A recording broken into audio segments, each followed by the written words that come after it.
What a headshot! What a head! How's it, guys? This is Dayvy, FPL, and welcome back to the Fantasy Premier League video here on my channel. Now, this video is going to be the second installment of our ELITE64 team selection, and this is going to revolve around Game Week 3. So let me know in the comments down below how your Game Week 2 has gotten on. When you kind of looked at the team selection of the ELITE64 last week, did you do better than them this week? As the ELITE64 has been pretty predictable, and in general, the Game Weeks have been pretty predictable as well. So a very template start to the season, but I just think in Game Week 3 and onwards, you're going to see some shakeups. Yes, you might be transferring out some low-cost options, but I can already see some formation shifting, and tonight's game against Crystal Palace, so yes, I am actually recording this before the Liverpool vs Crystal Palace game, and who kind of knows, if Darwin gets a hat-trick, we might have some massive shakeups in FPL. But nevertheless, we're going to be going over the ELITE64 team selection. If this is going to be your first video of this series, basically what I've done is I took FPL General's Elite League, which I actually am a part of. Basically what it is, it's 64 elite managers, whether they are content creators. Everyone has a great history, and I'll show you that in the upcoming talking point. So what I've done is I've used the Python script to track these managers. I'm going to show you guys the template team as well as the captaincy decision in Game Week 2 and Game Week 3 before heading on to kind of a prediction of the team selection for the upcoming game week.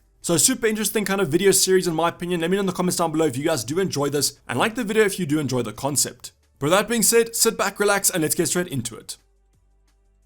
So as I mentioned in the introduction, this is going to revolve around the template and the team selection of the ELITE64. I already mentioned that it's going to be FPL General's Invitational League, but you guys can also qualify for it. And if you want to get some more details on it, I'm going to leave the link to the FPL page down below. But all you guys care about is the rankings, so let's go over them. As I mentioned, the Game Week 2 team selection, the ELITE64 has a massive 334 top 10k finishes, 243 top 5k finishes, and a massive 84 top 1k finishes. So basically what that's saying is that everyone in the ELITE64 has on average at least one top 1k finish, and that's simply sensational. As I mentioned, I'm actually in this mini league, so hopefully I cannot get relegated this season and improve my form of 2 top 5 finishes in the last 3 seasons. Let me know in the comments down below if you guys also think that you would qualify for this ELITE64. I've actually had some DMs over on Twitter asking me how to qualify for this league, as those of you watching this channel that actually have a pretty good rank history.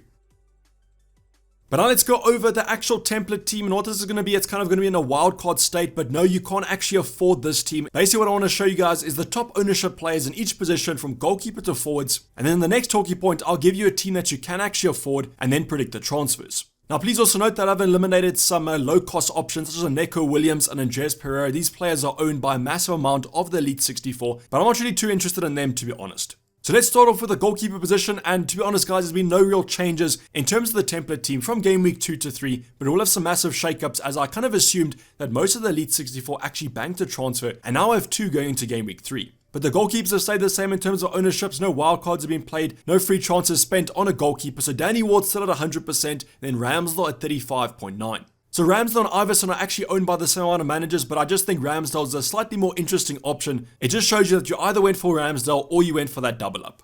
So in terms of this week, no points kind of came from these 2 options. Both scored 1 point at the end of the day, and Danny Ward's save points actually saved them from going negative. So quite interesting for me here with that kind of 36% of Ramsdale all going for Danny Ward with that double up. But now going on to the defensive department, and obviously I can't really talk about Trent and Robertson. I'm recording this about an hour before the team sheets are released, so unfortunately I can't give you guys any intel on them. But what I will say to you guys is that the chance of Robertson getting rotated is kind of sneaking up on me. Now personally I do own Andy Robertson, and that week where they have 3 games in 1 week is approaching us, and I'm slightly worried about the Scottish fullback. You guys know that Tsimikas is waiting in the wings, and I just think with Robertson he usually does get quite tired when he plays lots of games, and that's why Klopp might actually nice him and put him on the bench. That's not going to be too nice for us Robertson owners in FPL though, but I just wanted to put this out there because as you guys can see, a massive amount of the ELITE64 own him, but I do think for the short term he's still going to be fine. You guys can see there that this triple up is going to be the favored one of the ELITE64, and that's really the only insight I can tell you before the game against Crystal Palace. We then have Cancelo and Reece James. Both had a pretty good performance. Both are owned by quite a lot of these managers.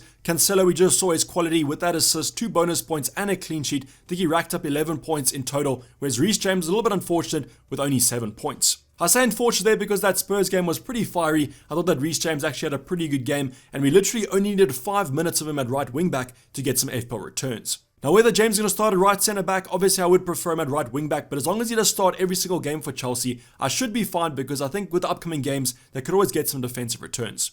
The interesting one for me though is going to be in the last defensive position. Perisic at 23.4% just shows you the patience that some of these ELITE64 have. They're willing to give Perisic the time of day just because they know he's going to be such a great option when he actually starts fixtures. But when that start is going to come about, I think it's going to be a little bit longer than we were early anticipating in preseason. It seems like Conte is going to give him a lot of games to kind of build that fitness up, and that's why it might have actually been a mistake to go from game week 1. But you guys just saw he only needed about 10 minutes of play and he managed to get an assist. But I think the real value is going to come from him when he starts fixtures.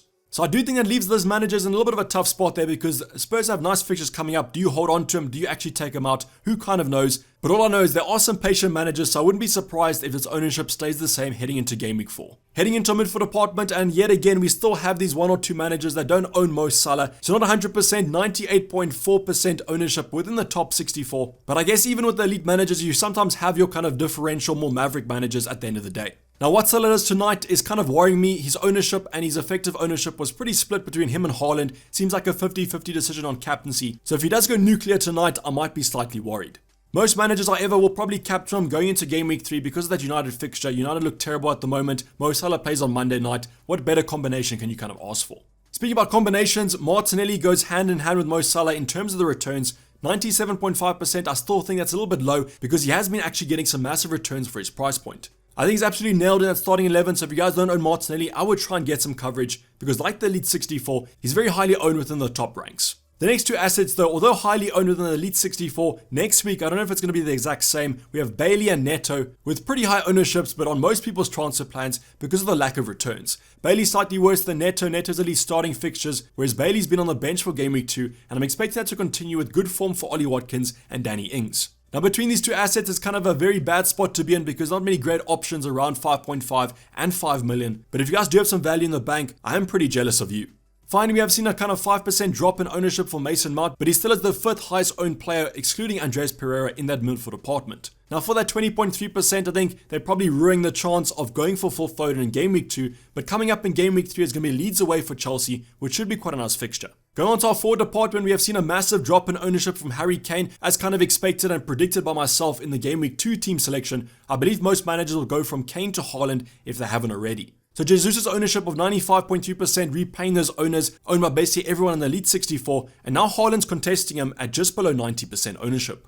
But what does Harry Kane go and do in this fixture? Outscores Haaland, even though he did play Chelsea at the end of the day, which is quite disappointing for the ELITE64, but also myself, as I did do that transfer.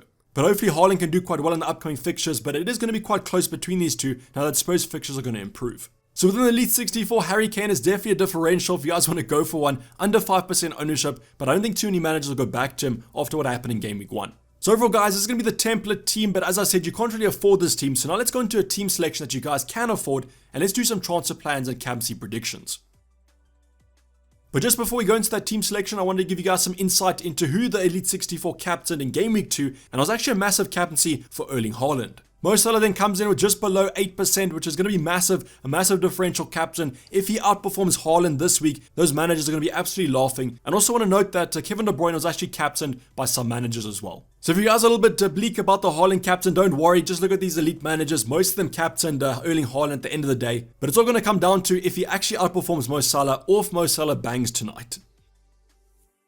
But now going on to the actual team selection, and this is going to be before any transfers. What I want to show you guys is kind of the context behind these moves, and also just generally showing you who has good fixtures and who I would try to get coverage from in game week 3. So starting off with the bench department, this is going to be the most highly owned bench as possible. Iverson, as I mentioned, 36%. Andreas Pereira is massively highly owned. So is Neco Williams, and then finally Archer from Aston Villa. Now the 2 options that are actually quite interesting for game week 3 are going to be Andreas Pereira and Neco Williams. And the reason for that is that some managers are actually going to play these 2 assets in game week 3, because in game week 2 they actually look pretty good. Andreas Pereira though is still a little bit sloppy in terms of those passes. I do believe that he actually is going to face some rotation if he doesn't kind of clean up his act, because from a cam slot he's simply not producing the goods. Neco Williams on the other hand though is producing quite a lot of returns. Now he might be a little bit lucky to get that defensive clean sheet, as West Ham had quite a few chances, but from a crossing point of view and an attacking point of view, the fullback actually caught a few eyes. Now that Everton away game is going to be quite a weird one. Both kind of teams conceded the most XG in game week 1 and 2, so it's kind of the worst 2 defenses against each other. So I'm not expecting too many clean sheets, but I guess you could kind of bank on it and hope that Neco Williams does well. Andreas Pereira on the other hand is Brentford at home, which is going to be a tough game. Brentford coming off quite a good victory against Manchester United, and Fulham actually look quite defensively assured. But as I mentioned, I'm not exactly confident in Andreas Pereira. I would like to see some more output from him first before I'm confident of starting him.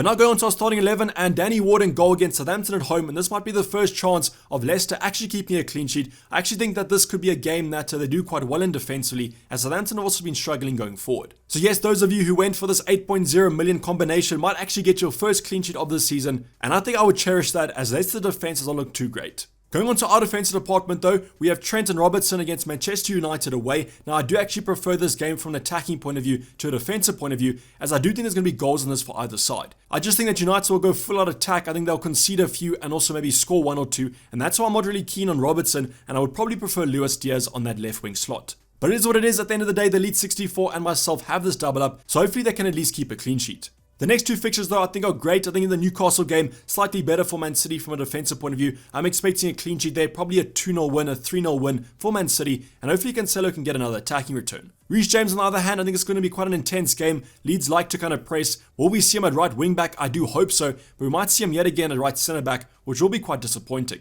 For some odd reason, I am expecting Leeds to kind of do well in this one though. I think they will score against Chelsea, and that's why I'm not really too keen on that Reece James clean sheet. But just looking at this back four, most game weeks, you guys won't probably complain about this, but with the fixtures looking slightly tougher than last week, the defensive and attacking returns might not flow as quickly. What I will also notice from then on, we're going to have away games. You guys know last week we had a full run of kind of a team of 11 of home fixtures, but this week we're going to have the polar opposite. Most players actually have an away game. That trend continues. We have Mo Salah against United, will probably be most people's captain. I actually do predict that most people, especially in the ELITE64, will go with Mo Salah captain, and therefore you might want some coverage from his point of view. Now this game could be one of those to rebound for United, but with some protests expected at the ground, we might see this game postponed, so please keep your eyes on the news. What I would say about that is just vice-captain someone that you have faith in. Don't vice-captain someone from that same fixture, but why would you with Man City's good form? We then have the two budget options of Neto and Bailey, and you guys can see here that the fixtures aren't too great. Neto travels to Spurs and Bailey travels to Crystal Palace. I say Bailey travels, but he probably will travel to the bench of that fixture because I'm expecting Ollie Watkins and Danny Ings to be in the starting 11. So taking that into account, reduced minutes and then Neto having Spurs, now you guys can probably understand why these two assets are so popular for transfers out. Luckily, we can end off on a good note with our midfield department with Martinelli with a lovely fixture against Bournemouth away. Now the Bournemouth away game is a little bit annoying. I would have preferred a Bournemouth at home game, but I guess we can expect quite a few goals from this Arsenal high-flying lineup. So hopefully Martinelli keeps up the good form, outperforms Saka, as I'm sure myself and the ELITE64 will be over the moon. Going on to our forward department, that trend continues with the good fixtures. We have Jesus against Bournemouth and Erling Haaland against Newcastle away. Now the Newcastle away game is quite tough to call. They've actually started the season off pretty well. XG conceded looks pretty good, but I just think this is Man City at the end of the day, and they're probably going to win this quite comfortably. But still, I don't think it's enough to kind of captain. I think I would rather go for Jesus against Bournemouth. I think it's a worse side. We saw Man City vs Bournemouth. They conceded a ton of goals, and I think Jesus has got a good chance of scoring more than Haaland did this game week. So for me, it's between Salah and Jesus, but I think most people will go with Salah, and that's why these effective ownership is going to be sky high for game week 3. So this is going to wrap up the lineup before transfers are actually made. I'm expecting at least one transfer to be made from the ELITE64, so let's go and actually predict it. So in terms of the transfer plan heading into game week 3, as I mentioned earlier on, the two options on the chopping block are going to be Pedro Neto and Leon Bailey from Aston Villa. Now the reason for this is that these two players are simply not performing. They're better options at the same price point that are doing well, and if you have one transfer to kind of burn inverted commas, these two assets are going to be the ones you take out. So I think Pedro Neto is slightly more safe than Bailey. Well, it depends on how these managers actually structure their lineup. I think most of the ELITE64 will simply just bench Pedro Neto this week and transfer out Leon Bailey rather. So in terms of replacements, I think the number one option is probably going to be to downgrade one of these assets to Da Silva from Brentford. Now, I'm not saying it's the best transfer to actually do. I just think it's the most sensible one from these managers' point of view, because if they want to kind of burn a transfer, they're going to do a downgrade to upgrade another department. As you guys saw in the team selection, we have a back four at the current moment. I think those funds will be used to upgrade Neco Williams to a better option, and you might see that with the 2 free transfers. So my prediction for the ELITE64 and the number one plan is to downgrade one of these assets to Da Silva to upgrade a defensive department. Now the defender of choice could be two options. I'm expecting it to be Kyle Walker or Cucurella. Both come in at 5.1 and 5 million respectively and have decent fixtures coming up. So that would be my initial prediction of what the managers do. They're either going to use one free transfer to downgrade Pedro Neto or Bailey, or they're going to use two to upgrade a different department. But you guys can let me know in the comments down below what you guys are expecting. In terms of replacements, a straight swap for Neto and Bailey, it's a little bit of a tougher suggestion. As you guys saw my transfer plan yesterday, Gordon looks pretty strong. We have a Damari Gray as well. I think if that's some money in the bank, Gross from Brighton looks like the best option to actually look at. But you guys know that already because you watched the video. But if you do have any other suggestions, drop them in the comments down below, and your suggestion might be actually better than mine. But this is basically up to the guys. Hope you did enjoy it. Please have to like if you did and subscribe if you haven't subscribed yet. I'll be seeing you guys for more content coming up. Comment down below any questions you want for the ultimate guide tomorrow and the team selection probably coming up on Thursday. But I'm signing off. It's been Dayvy FPL and I'm out. Cheers. Bye.